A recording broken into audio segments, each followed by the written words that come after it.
Did you know that starting to invest in your 20s could set you up for financial success for the rest of your life?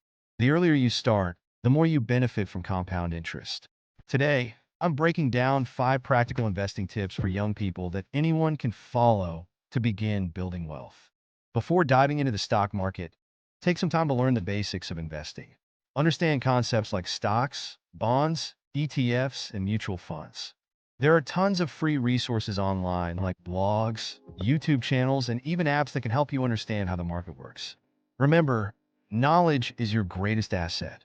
If you have a job with an employer-sponsored retirement plan, like a 401k, make sure you're contributing, especially if your employer offers a match. That's free money you don't want to leave on the table. Even if it feels small, those contributions add up over time. You don't need thousands of dollars to start investing. Many platforms let you begin with as little as $10.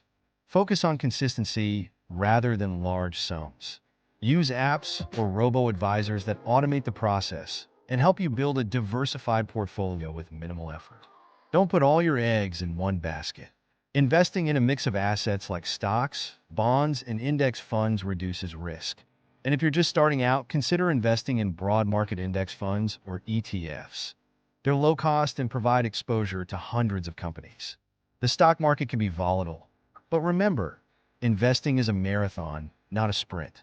Focus on long-term goals instead of daily market fluctuations. Compounding rewards patience, so stick to your plan and let time do its thing. Investing doesn't have to be intimidating or complicated. By starting early, learning the basics, and staying consistent, you're setting yourself up for a brighter financial future. So, what's stopping you?